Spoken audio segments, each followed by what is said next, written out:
acid one is stronger because there's no buffer region and the equivalence point is at 7. Acid 2, it just took more base to neutralize it, which means it's more concentrated. So, a little summary. For the key skills in Module 6, we have titration calculations, which is all about your molar ratios.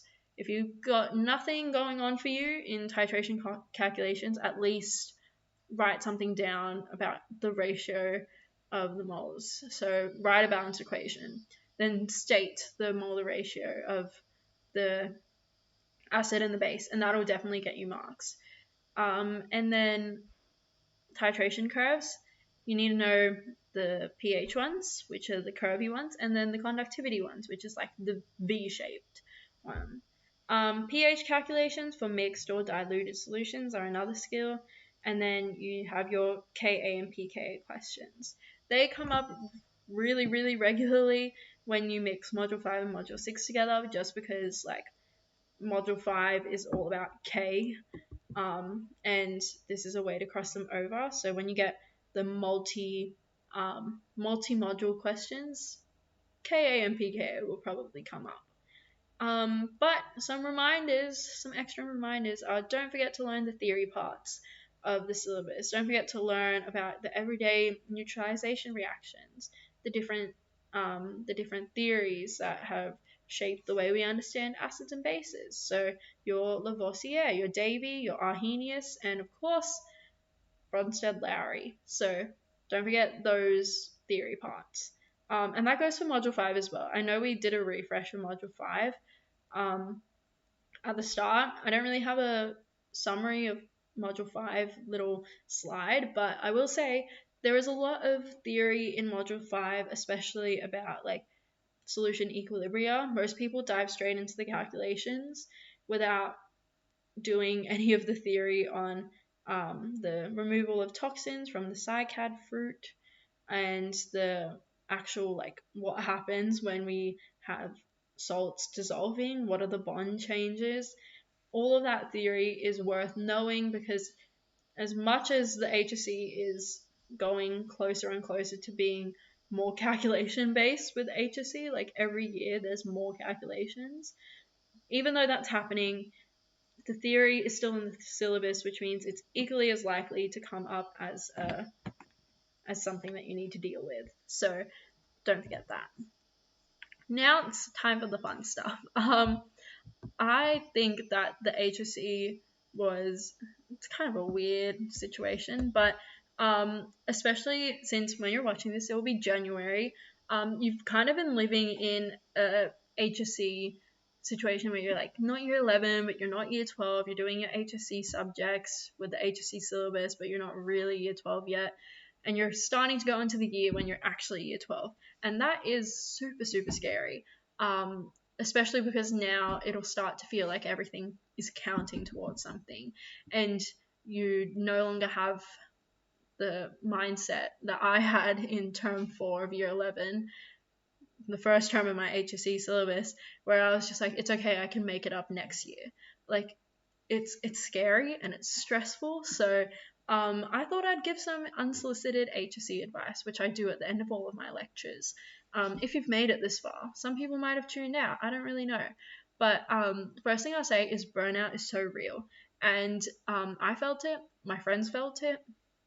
And did it make high school a little bit annoying at the end of the year? Yes, but I managed to get around it. I never let myself get so burnt out that I ruined my entire senior year experience. So make some memories. Do stuff that you enjoy. Don't drop all your extracurriculars, because one thing I was super glad that I did was I kept almost all of my extracurriculars in year 12. And even though I was stressed sometimes, all my extracurriculars contributed to me being less stressed.